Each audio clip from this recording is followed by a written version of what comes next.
Hello friends, आज हम इस वीडियो में बात करेंगे कि लुकिज्म के आगे आने वाले चैप्टर नंबर 470 में क्या हो सकता है या फिर क्या होने वाला है। तो आइए करते हैं वीडियो की शुरुआत। मैं हूं प्रिया, वेलकम टू प्रीमी कैट। सो गाइस, जैसा कि पिछले चैप्टर के हमने एंड में देखा था कि जिनियंग पार्क वो खुद बिग डैनियल से लड़ने को तैयार था, जो जेक की मदद करना चाहता है। जिनियंग पार्क के फाइटिंग स्टाइल को देखकर तो यही लगता है कि वो काफी ज्यादा स्ट्रॉन्गर रहा होगा, और उसके अलावा इसने ये भी बता दिया है कि वो कॉपी कर सकता है किसी की भी मूव को। तो इसका मतलब ये है कि बहुत ही खतरनाक वाली फाइट होने वाली है इन दोनों के बीच में। बट बात यह है कि जो डैनियल की दूसरी बॉडी है, यानी कि बिग वाइट डैनियल, वो पहले से ही कई सारे मार्शल आर्ट्स को जानता है। ये पता नहीं कि उसने ये सारी चीजें कैसे सीखी हैं। वो इंसान कौन है जिसने ये सारी चीजें सीखी थी, जिसकी वजह से बिग यूआई डैनियल में ये सारी काबिलियत आई है। अगर वो सचमुच जिनियंग पार्क ही होता तो इसने अपने आप को ही क्यों नहीं पहचाना। वो अपनी दूसरी बॉडी को जरूर पहचान तो लेता, क्योंकि उसने इतने दिनों से उसे कैद में रखा था। उसके अलावा एक और चीज जो मैंने ऑनलाइन पढ़ी है, जहां पर लिखा हुआ था कि जिनियंग पार्क के अटैक्स ही हैं जो डैनियल ने पिछले चैप्टर्स में परफॉर्म किए थे, जब वो छोटे डैनियल को पीट रहा था।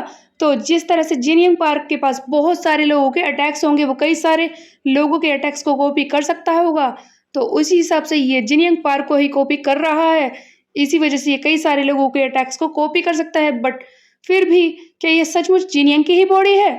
जैसा कि हमने देखा है, जिनियंग को अपना पिछले कुछ भी सही से याद नहीं है, तो क्या वो अपनी दूसरी बॉडी के बारे में भूल गया होगा? इसके चांसेस थोड़े से कम ही है। बहुत सारे लोग ये क्लेम कर रहे हैं कि ये जिनियंग की ही बॉडी है। एंड उसके अलावा अगली बात ये है कि इन दोनों में से जीतेगा कौन? बिग यूआई डैनियल, जो बहुत ही ज्यादा खतरनाक है, ये तो हम देख ही चुके हैं।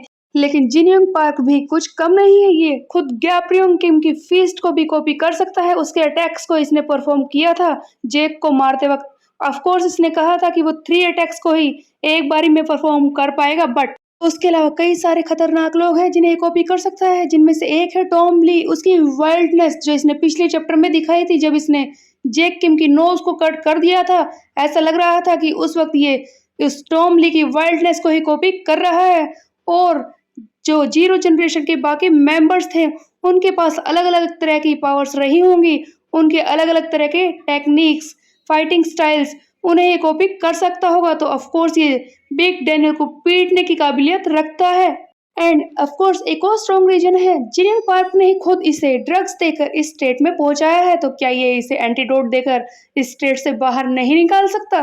बट ये सब होगा कैसे? सबसे ज्यादा जरूरी बात ये है। दूसरी तरफ एक और बात मैंने ऑनलाइन पढ़ी है कि कुछ लोग ये कह रहे हैं कि एली जेंग उस मॉन्स्टर से बुरी तरह से पिट जाएगा, उसकी हालत खराब हो जाएगी।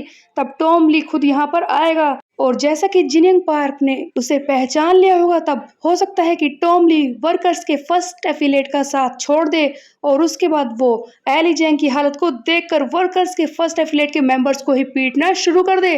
आपको क्या लगता है? ये भी कमेंट करके जरूर लिखें, और लुकिज्म के अदर टॉपिक्स कमेंट बॉक्स में सजेस्ट करें।